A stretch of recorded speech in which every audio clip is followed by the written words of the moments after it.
मैं doctor Bhaskar Singh Raghuvanshi Naval career institute से। चलिए आज हम लोग ग्रेविटेशन लेक्चर 7 पढ़ेंगे, जिसमें हम लोग ऑर्बिटल स्पीड और सैटेलाइट का टाइम पीरियड का हम लोग क्वेश्चंस देखेंगे। ठीक है जी।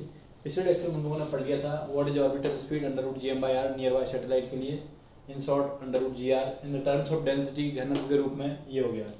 रो क्या है इसमें, डेंसिटी ऑफ अर्थ, आर है radius of earth, capital G है यूनिवर्सल ग्रेविटेशनल कांस्टेंट सार्वत्रिक गुरुत्वाकर्षण नियतांक, ये कैपिटल आर पृथ्वी की त्रिज्या है, और ये रो क्या है, पृथ्वी का माध्य घनत्व। यहाँ पर देखा जाए तो कैपिटल एम क्या है, पृथ्वी का द्रव्यमान है, मास ऑफ अर्थ। ठीक है जी। इधर देखें स्मॉल आर क्या है, पृथ्वी की सतह से देखा केंद्र से दूरी मानी जाएगी ये, और ये यहाँ पर एच क्या है, पृथ्वी की सतह से ऊंचाई। ठीक है जी, जहाँ पर कि हमने सैटेलाइट को छोड़ा था। तो ये सारे फॉर्मूले थे। टाइम पीरियड के भी फॉर्मूले आए थे कई सारे। टाइम पीरियड का था टी बराबर 2 बाय अंडर रूट क्या था, अंडर रूट GM, इधर क्या था, स्मॉल आर क्यूब। ठीक है जी, 2 बटा अंडर रूट GM और इधर स्मॉल आर क्यूब की सॉरी आर की पावर 3/2 सॉरी ये था। यानी कि बोल सकते हैं टी बराबर 2 by under root GM capital R plus H की पावर 3/2। और इसी को आगे सॉल्व करने पर आया था T square proportional to R cube, ये बोल सकते हैं इसको देखकर, इसको प्रोपोर्शनल मान लें तो क्या जाएगा, ये आ जाएगा। इन पर बेस्ड कई सारे क्वेश्चंस आ जाते हैं, तो उनको हमको ध्यान में रखना है किस तरह के क्वेश्चंस आते हैं। ठीक है जी। तो चलिए इनके लिए क्वेश्चन देखते हैं। ये फॉर्मूले थे हमारे सैटेलाइट के। क्वेश्चन पूछते हैं, mass of 2 planets are same, 2 ग्रहों के द्रव्यमान समान है, किंतु उनकी जो कक्षीय त्रिज्या है but their radius of their orbital r and 9r। ठीक है, जबकि उनकी कक्षाओं की त्रिज्याएं, उनके चारों ओर जो उपग्रह घूम रहे हैं उनकी कक्षाओं की त्रिज्याएं क्या हैं। The satellite revolving around the planets is having radius r and 9r। तो उनकी ऑर्बिटल वेलोसिटीज जो होंगी उनका रेशियो क्या होगा, तो VO बराबर हो जाएगा अंडर रूट GM बटा r, बिकॉज मास सेम दिया है 2 प्लैनेट्स का, तो V0 proportional to 1 by under root r। तो V0 1 upon V02 equals to under root of R2 upon R1 equals to R2 कितना है 9r अपॉन r से r गया, ये आ गया 3:1, 3:1 आ जाएगा। इस तरह का क्वेश्चन है। ठीक है जी। नेक्स्ट क्वेश्चन हमसे पूछ सकते हैं, 2 ग्रहों के माध्य घनत्व समान है, mean densities of 2 planets are same, 2 ग्रहों के माध्य घनत्व समान है, किंतु उनकी त्रिज्याएं क्रमशः, किंतु उनके चारों ओर घूम रहे उपग्रहों की त्रिज्याएं क्रमशः, उपग्रहों की कक्षाओं की त्रिज्याएं क्रमशः r एवं 4r हैं। 2 ग्रहों के माध्य घनत्व समान दिए हैं और उनके चारों ओर चक्कर लगा रहे उपग्रहों की कक्षाओं की त्रिज्याएं क्रमशः r तथा 4r दी हैं। तो उनकी कक्षीय चालों का अनुपात क्या होगा, तो माध्य घनत्व समान दिया तो इसमें फॉर्मूला क्या होगा, 4/3 g पाई r स्क्वायर रो। ठीक है जी, इसके बारे में बात कर सकते हैं। तो इसमें देखें तो V0 प्रोपोर्शनल टू क्या हो जाएगा, r अंडर रूट रो। ठीक है, तो V0 1 अपॉन V02 बराबर, ये तो सेम दिए हैं तो क्या हो जाएगा R1 बटा R2, R1 दिए हैं r अपॉन 4r, r से r गया तो 1:4। तो जैसा भी दिया हो वैसे हम वैल्यू रख सकते हैं, जैसा भी क्वेश्चन दिया हो वैसे हम उसको सॉल्व कर सकते हैं। इसमें टाइम पीरियड भी पूछ सकते हैं, टाइम पीरियड के बारे में भी पूछ सकते हैं। आपसे बोल दिया 2 उपग्रह पृथ्वी के चारों किसी ग्रह के चारों चक्कर लगा रहे हैं, 2 satellites are revolving around any planet, किसी ग्रह के चारों ओर 2 उपग्रह चक्कर लगा रहे हैं, जिनकी त्रिज्याएं हैं कितनी हैं, r और 9r है। जिनकी कक्षा की त्रिज्या रेडियाई ऑफ देयर ऑर्बिटल क्या है, r and 9r। Then find out the ratio of their time periods, तो उनके आवर्त कालों का अनुपात क्या होगा, तो t प्रोपोर्शनल टू r की पावर 3/2 डायरेक्टली लगा देंगे। T1 upon T2 equals to R1 upon R2 की पावर 3/2। R1 था R, 9r की पावर 3/2। 1/2 से गया 9 कितना बचेगा 3 बचेगा, 1/3 की पावर 3 इक्वल्स टू 1:27। ये इनके आवर्तकालों का अनुपात हो जाएगा। तो इस तरह के क्वेश्चन इसमें आवर्तकाल में आपसे पूछ सकते हैं, टाइम पीरियड में आपसे पूछ सकते हैं। ठीक है जी। तो इसी तरह के क्वेश्चंस करने और कुछ नहीं करना है। नेक्स्ट है अपना इसमें जियो स्टेशनरी सैटेलाइट, भू स्थिर उपग्रह, जियो स्टेशनरी सैटेलाइट, भू स्थिर उपग्रह। भू स्थिर उपग्रह क्या होते हैं? ऐसे उपग्रह जिन्हें पृथ्वी की सतह से कुछ ऊंचाई पर ले जाकर पृथ्वी के घूर्णन की दिशा में समान कोणीय चाल से घूर्णन कराया जाए, ठीक है, तो वे पृथ्वी से देखने पर स्थिर दिखाई देते हैं, क्योंकि उनका सापेक्ष वेग कितना हो जाता है, 0 हो जाता है, इसलिए वो स्थिर दिखाई देते हैं। ऐसे उपग्रहों को हम क्या बोलते हैं? भू स्थिर उपग्रह। The satellite which brings at some height from Earth's surface and provide them a velocity, angular velocity या angular speed equal to the Earth, and they rotate in the same direction as the Earth. Then they rotate around the Earth with same angular velocity या angular speed. Then they seems to be in rest when they are seen from the Earth's surface. They are called geostationary satellite. ठीक है। तो geostationary satellite actually होता क्या है में कि जब भी दो चीज़ें साथ साथ चलती हैं तो एक दूसरे के रिस्पेक्ट में वो रेस्ट में मानी जाती हैं। दोनों चल रही हैं साथ साथ में, जैसे दो ट्रेन्स का पैरेलल ट्रैक्स पे मूव करना सेम स्पीड से, तो हमें ये लगेगा कि दोनों ट्रेनें खड़ी हैं। अगर हम सिर्फ ट्रेन में डायरेक्ट विंडो टू विंडो देखें, देखा होगा आप लोगों कई बार, दो ट्रेन चल रही हैं और एक विंडो से आप दूसरी विंडो में, दूसरी ट्रेन की विंडो में झांक रहे हैं, तो क्या होगा, वो विंडो में जो भी हैं आप उन्हें देख रहे हैं, वो आपको देख रहे हैं, तो क्या होगा, दोनों स्टेबल चलते हैं, दोनों साथ साथ चलते हैं। तो we are in relative rest, आप उसके रिस्पेक्ट में, वो आपके रिस्पेक्ट में रिलेटिवली रेस्ट में है, सापेक्ष रूप से स्थिर अवस्था में है, लेकिन exactly they are moving, but उनकी वेलोसिटी सेम होने के कारण ऐसा होता है। इसलिए रिलेटिव कंसेप्ट यहाँ पर लगता है। यही अर्थ के साथ होता है। अर्थ के साथ वो सेम एंगुलर स्पीड से, जितनी अर्थ की एंगुलर स्पीड होती है उतनी ही सेम स्पीड से वो सैटेलाइट जो है वो भी घूमता है अर्थ के चारों ओर। That's why they are called geostationary satellite, क्योंकि relatively it is in rest, वो रेस्ट में रहता है। ठीक है जी। तो कहलाएगा भू स्थिर उपग्रह। These satellites are also used in communication, telecommunication की बात की जाए, दूर संचार में काम आते हैं। That's why they are known as communication satellite। उन्हें हम लोग संचार उपग्रह भी बोल देते हैं। और चूंकि हमने यहाँ से छोड़ा है, ऊपर जाके ऐसा दिखता है कि वो रखा हुआ है। That's why the orbital of these satellites is known as parking orbit। उनकी जो कक्षा होती है जहाँ उन्हें रखा गया है या जहाँ पर उनको घुमा रहे हैं, वो कक्षा में वो रखे हुए दिखाई देते हैं सरफेस से, तो उनको बोलते हैं हम लोग उसकी पार्किंग कक्षा। ठीक है जी। कम्युनिकेशन में काम आते हैं और स्थिर दिखाई देते हैं, इसलिए इन्हें भू स्थिर उपग्रह बोल दिया, जियोस्टेशनरी सैटेलाइट बोल दिया। आपने देखो हमारे 10 एंटीना लगे होते हैं घर पे, छतों पे लगे होते हैं, वो एक पर्टिकुलर डायरेक्शन में लगे रहते हैं। ठीक है जी। और वो डायरेक्टली कहाँ रहते हैं? कम्युनिकेशन सैटेलाइट के तरफ फेस करके रहते हैं, फेस टू फेस रहते हैं, ताकि वो कम्युनिकेशन सैटेलाइट को देख सकें, डायरेक्ट सिग्नल आ सकें। जैसे डायरेक्ट सिग्नल आते हैं उस पर जो हमारे घर पे डिस्क लगी रहती है, छतरी जिसे हम बोलते हैं, वो लगी रहती है, तो डायरेक्ट सिग्नल आते हैं, हमको सिग्नल मिलते रहते हैं। जब तक वो सिग्नल मिलते रहते हैं हमारी टीवी चलती रहती है। जैसे सिग्नल इंटरप्ट होते हैं, सिग्नल इंटरप्ट होने पर, सिग्नल रुकने पर जो है टीवी दिखना बंद हो जाती है। तो वो जियो स्टेशनरी सैटेलाइट ही होता है उस पर्टिकुलर डायरेक्शन में। अगर आपके पास अच्छा दूरबीन है तो आप उससे देख सकते हैं उसको, अच्छा स्ट्रॉन्ग पावर का होना चाहिए, तो आप जियो स्टेशनरी सैटेलाइट को देख सकते हैं वहाँ पर कि हाँ वहाँ पर कोई जियो स्टेशनरी सैटेलाइट है, भू स्थिर उपग्रह है जो हमारे टेलीकम्युनिकेशन में काम आ रहा है। ठीक है जी। तो भू स्थिर उपग्रह को पृथ्वी सतह से मात्र, पृथ्वी की सरफेस से बोला है, फ्रॉम सरफेस, सतह से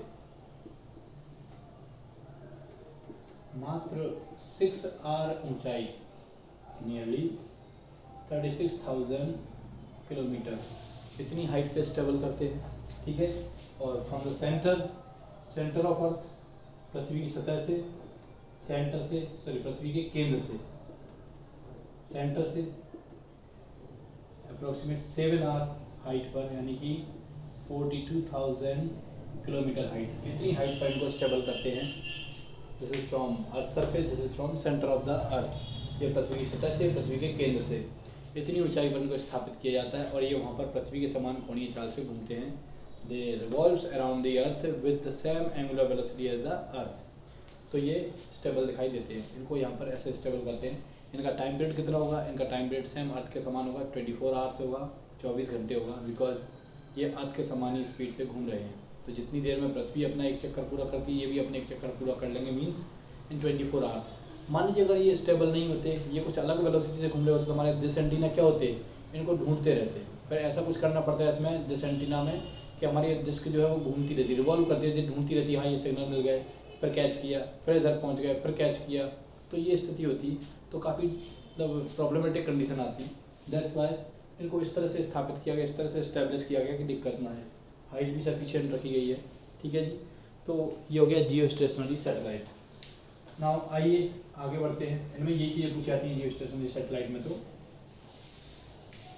आगे बढ़ते हैं, आगे कुछ चीज़ें देखते हैं, जैसे कि escape velocity,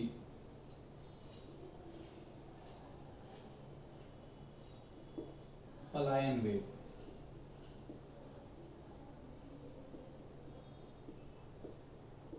VE what is the escape velocity? पलायन वेग क्या होता है? वह न्यूनतम वेग जिससे किसी वस्तु को पृथ्वी की सतह से फेंकने पर वो वस्तु पृथ्वी की सतह को छोड़कर हमेशा के लिए, पृथ्वी के गुरुत्वाकर्षण क्षेत्र को छोड़कर हमेशा के लिए चली जाए और कभी वापस ना आए, ठीक है। That minimum velocity by which if any object is thrown from the earth's surface, then the object leaves the earth's surface या earth's gravitational field forever and never come back, हमेशा के लिए चली जाए, कभी वापस ना आए। That means this velocity, that minimum velocity is called escape velocity। उस न्यूनतम वेग को या चाल को बोलते हैं हम लोग पलायन वेग, ठीक है ना। जो न्यूनतम वेग होगा वो क्या कहलाएगा? पलायन वेग कहलाएगा। हमने बोला न्यूनतम वेग से उसको फेंकना। दूसरे शब्दों में इसको, ये तो परिभाषा हुई, तो डेफिनेशन हो गई कि इतनी वेलोसिटी से फेंक दो कि वो पृथ्वी सतह को छोड़कर हमेशा के लिए चली जाए। इन अदर वर्ड्स हम ये कह सकते हैं कि अर्थ पे जितनी भी ऑब्जेक्ट्स हैं, जो भी रखी हुई हैं, हमने बोला था कि उनकी पोटेंशियल एनर्जी क्या होती है? नेगेटिव में, ठीक है जी। अर्थ पर किसी भी ऑब्जेक्ट की, पृथ्वी सतह पर किसी भी वस्तु की स्थितिज ऊर्जा ऋणात्मक होती है, न्यूनतम होती है, नेगेटिव होती है। ये हमने कहा था, potential energy is negative on earth surface. That means कि ऑब्जेक्ट वहाँ पर एक तरह से बंधी हुई है, जिस ऊर्जा के कारण ऑब्जेक्ट किसी सरफेस से बंधी हुई रहती है, बाइंड रहती है किसी सरफेस से, किसी सतह से बंधी हुई रहती है, that is called binding energy, ठीक है ना। यानी कि अगर हम बाइंडिंग एनर्जी के बराबर, बंधन ऊर्जा के बराबर ऊर्जा प्रदान कर दें, तो वो वस्तु जो है उस जगह को छोड़कर चली जाएगी। क्लियर है? इस तरीके से बोलते हैं। जैसे मान लीजिए कोई ऑब्जेक्ट है, पृथ्वी सतह है, पृथ्वी का सेंटर है, ये मास m है, इस सतह पर m मास की ऑब्जेक्ट रखी है, तो इसकी पोटेंशियल एनर्जी क्या होगी? इसकी जो हो जाएगी -G(m)(r), बिकॉज डिस्टेंस r है सेंटर से। अगर इतनी एनर्जी हमने इसको प्रोवाइड कर दी, तो क्या होगा? इसका माइनस साइन है, हट जाएगा। मान लीजिए हमने इतनी एनर्जी प्रोवाइड कर दी, तो जो एनर्जी हम प्रोवाइड करेंगे बाहर से, जो ऊर्जा हम इस पार्टिकल को या इस वस्तु को देंगे, वो क्या कहलाएगी? बाइंडिंग एनर्जी के बराबर एनर्जी, बिकॉज हम दे रहे हैं मतलब वो पॉजिटिव में है। तो प्लस जो हम देंगे वो कौन सी है? बाइंडिंग एनर्जी है, बंधन ऊर्जा, जो इसको मुक्त कर देगी, बाइंडिंग एनर्जी, बंधन ऊर्जा कितनी देंगे? इसके बराबर हम दे रहे हैं, इसलिए प्लस। जैसे ये ऊर्जा इसको मिलेगी, तो ये वाली इसको दी, तो टोटल कितनी हो गई? 0। पर अगर आपको याद हो तो मैंने कहा था 0 पोटेंशियल एनर्जी किसी भी ऑब्जेक्ट की कहाँ होती है? Where the potential energy of any object is 0। किसी भी वस्तु की स्थिति ऊर्जा शून्य कहाँ होती है? इनफाइनाइट डिस्टेंस पे। तो ऑब्जेक्ट को कहाँ होना चाहिए? इनफाइनाइट पे। बात समझ में आ रही है? कहाँ होना चाहिए? इनफाइनाइट पे। तो हमने जैसे ही इतनी ऊर्जा इसको दी, इतनी एनर्जी इसको प्रोवाइड की, देन वैसे ही क्या होगा कि हमारी ऑब्जेक्ट यहाँ नहीं होनी चाहिए, इनफाइनाइट पर नीचे, अकॉर्डिंग टू कॉन्सेप्ट, एनर्जी का कॉन्सेप्ट जो है। तो हमने जैसे एनर्जी दी, तो जब भी एनर्जी देंगे, तो this potential energy will be converted into kinetic energy, ठीक है ना। ये ऊर्जा देंगे जैसे ही, तो बाइंडिंग एनर्जी के बराबर ऊर्जा जैसे दी G(m)(m)/r, then the object potential energy is converted into kinetic energy, half mv e square। ये हो गई काइनेटिक एनर्जी। जो बाइंडिंग एनर्जी थी या पोटेंशियल एनर्जी थी वो कन्वर्ट काहे में हो गई, काइनेटिक एनर्जी में। मास से मास कैंसिल हो गया, ठीक है जी। तो वी ई इक्वल्स टू हो गया, v e square equals to हो गया 2 जी कैपिटल एम बटा आर, यानी कि वी ई बराबर अंडर रूट ऑफ 2 GM बटा आर, ये वैल्यू आ गई अंडर रूट 2 GM बटा आर, ये आ गई एस्केप वेलोसिटी। क्लियर है? नाउ मास की वैल्यू रख दो वॉल्यूम इनटू डेंसिटी करके, 4/3 पाई आर क्यूब रो, ये रखेंगे एम की जगह पर, तो जाएगी वी ई आ जाएगी under root of 8/3 G pi R square rho. ये एस्केप वेलोसिटी का फॉर्मूला आ गया,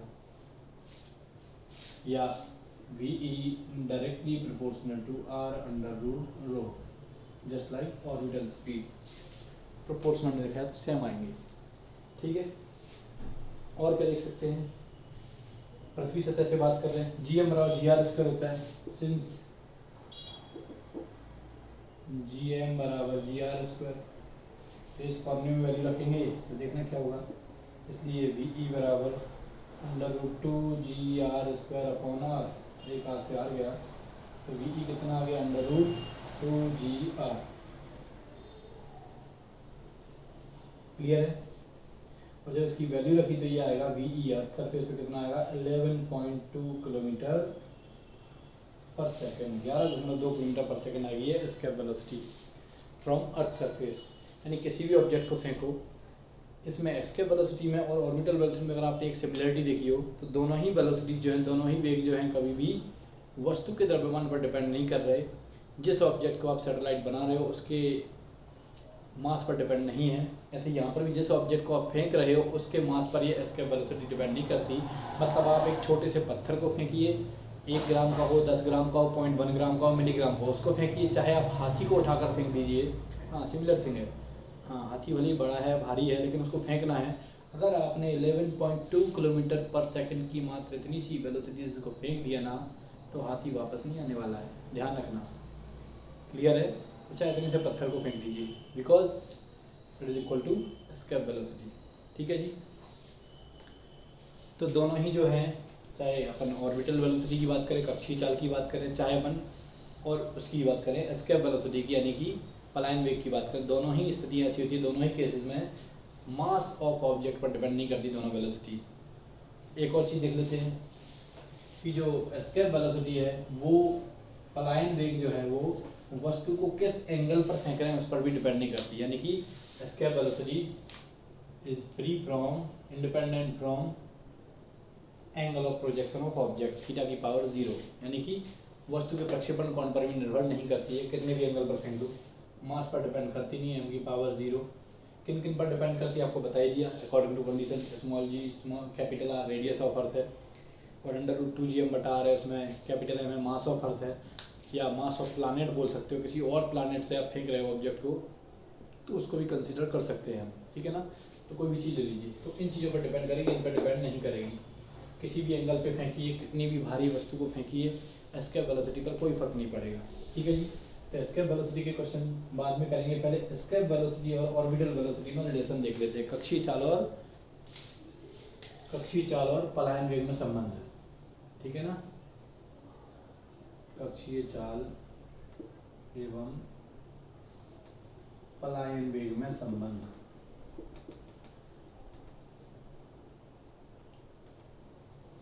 relation between VO and VE।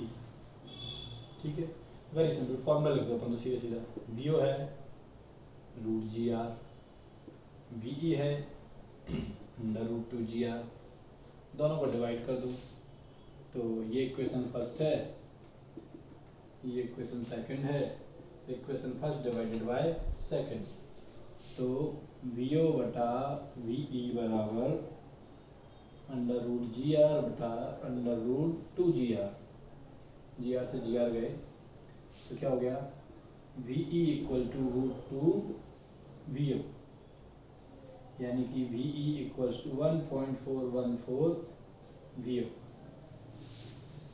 ठीक है जी, इतना हो जाएगा। ये रिलेशन है इनमें दोनों में, VE और VO का रिलेशन है। एस्केप वेलोसिटी और ऑर्बिटल स्पीड में आपस में रिलेशन है कि क्या रिलेशन रहेगा इनमें, √2 टाइम्स होता है ऑर्बिटल स्पीड का। यानी कि ऑर्बिटल स्पीड को, कक्षीय चाल को, अगर किसी उपग्रह की कक्षीय चाल को √2 गुना बढ़ा दिया जाए तो वो उपग्रह जो है पृथ्वी के गुरुत्वाकर्षण क्षेत्र को छोड़कर चला जाएगा। If the orbital speed of any satellite increases √2 times, then the satellite will leave the Earth's gravitational field forever and never come back। ठीक है जी, या 1.414 टाइम्स बढ़ा दिया है तो इसको दूसरे वर्ड्स में भी कह सकते हैं। In other words, if the orbital speed of the satellite increases 41.4%, यदि किसी उपग्रह की कक्षीय चाल को 41.4% से बढ़ा दिया जाए, मान लीजिए initially it is VO and now it is increases by 41.4%, इतनी बढ़ा दी, then VO plus 0.414 VO, point लग गए तो कितनी हो गई है 1.414 VO इक्वल्स टू √2 VO, और √2 VO क्या होता है VE, एस्केप वेलोसिटी होती है। यानी कि 41.4% बढ़ा दोगे आप अगर ऑर्बिटल स्पीड को, तो भी वो एस्केप वेलोसिटी के बराबर हो जाएगी, तो भी वो जो चाल है वो कितनी हो जाएगी, पलायन वेग के बराबर हो जाएगी, और वो वस्तु जो है पृथ्वी की सतह को छोड़कर हमेशा के लिए चली जाएगी, या मतलब सतह को क्या, उसकी ऑर्बिटल को छोड़कर चली जाएगी जिस ऑर्बिटल में घूम रही है। ठीक है जी, अब इन पे क्वेश्चन आते हैं, दोनों के थोड़े थोड़े क्वेश्चन, उसके भी थोड़े से क्वेश्चन देख लेते हैं एक दो। एक क्वेश्चन जैसे एक सैटेलाइट है, अर्थ के चारों ओर रिवॉल्व कर रहा है किसी ऑर्बिट में, अचानक से अर्थ का ग्रेविटेशनल फोर्स 0 हो जाए, देन व्हाट विल हैपन। ठीक है ना, what will happen if the earth's gravitational field becomes 0 suddenly, then what happens to the satellite. ठीक है ना, कोई सैटेलाइट घूम रहा है, अगर अर्थ का ग्रेविटेशनल फील्ड खत्म हो जाए तो क्या होगा। मान लीजिए अर्थ है, इसके चारों कोई सैटेलाइट घूम रहा है, मान लीजिए जब वो यहाँ पे था तब अर्थ का ग्रेविटेशनल फील्ड 0 हो गया, तो क्या होगा, वो टेंजेंशियली मूव कर जाएगा उसी स्पीड से, वो जो सैटेलाइट है वो उसी पॉइंट से स्पर्श रेखीय रूप से गति करते हुए आगे चला जाएगा। अगर उसको जो है हमने छोड़ दिया तो, मतलब ग्रेविटेशनल फील्ड को 0 कर दिया तो, या किसी कारणवश हो जाए 0, तो ये स्थिति आई कि वो जो सैटेलाइट है वो हमेशा के लिए टेंजेंशियली डायरेक्शन में स्पर्श रेखीय दिशा में चला जाएगा। दूसरा क्वेश्चन आता है कि यदि एक सैटेलाइट में से कोई वस्तु को धीरे से छोड़ दी जाए, बाहर की तरफ छोड़ दिया जाए सैटेलाइट से, उपग्रह से एक वस्तु को बाहर की ओर गिरा दिया जाए, तो उसका क्या होगा, तो वो ऑब्जेक्ट भी उसी ऑर्बिट में चारों ओर घूमेगी, अर्थ का सैटेलाइट बनके या प्लैनेट का सैटेलाइट बनके, उपग्रह बनके घूमती रहेगी वो वस्तु भी उसी वेग से। ठीक है जी, ऑर्बिटल स्पीड से। फिर आते हैं पलायन वेग पे, आते हैं कि एक वस्तु का पलायन वेग पृथ्वी सतह पर कितना हो, उसका अगर मास 500 किलोग्राम है, तो इसको कितनी वेलोसिटी से फेंका जाए कि ये पृथ्वी के गुरुत्वाकर्षण क्षेत्र को छोड़कर चली जाए। An object having mass 500 kg, then what should be the velocity so that velocity of this object so that it leaves the earth gravitational field forever. तो ऑलवेज आंसर आएगा 11.2। फिर पूछते हैं हमसे कि अगर एक ऑब्जेक्ट को 30 डिग्री कोण पर और एक वस्तु को 60 डिग्री कोण पर क्रमशः फेंका जाए तो उनके पलायन वेगों का अनुपात कितना होगा। If two objects are thrown from earth surface at an angle 30 degree and 60 degree respectively, 30 और 60 डिग्री कोण पर क्रमशः उनको फेंका जाता है तो उनके पलायन वेगों का अनुपात कितना होगा। Then what will be the ratio of their escape velocities. Then I told you that कि escape velocity not depends on angle of projection. मैंने आपको कहा भी था कि ये पलायन वेग जो है, पलायन वेग प्रक्षेपण कोण पर निर्भर नहीं करता, इसलिए डायरेक्टली 1:1 आएगा। ठीक है जी, और इससे पहले वाले क्वेश्चन में ये भी बताया कि जिस वस्तु को हम फेंक रहे हैं उस वस्तु के द्रव्यमान पर डिपेंड नहीं करता। ठीक है ना, पलायन वेग, इसको याद रखिएगा। तो ये कुछ है पलायन वेग के क्वेश्चन। चलिए आगे देखेंगे हम लोग। अब लास्ट चीज़ इसमें बची हमारी क्या, Kepler's law of planetary motion, Kepler के ग्रहों की गति संबंधी नियम। इनको हम लोग नेक्स्ट लेक्चर में डिस्कस करेंगे, यानी लास्ट लेक्चर 8th लेक्चर जो हमारा होगा। आज के लिए इतना ही, जय हिंद।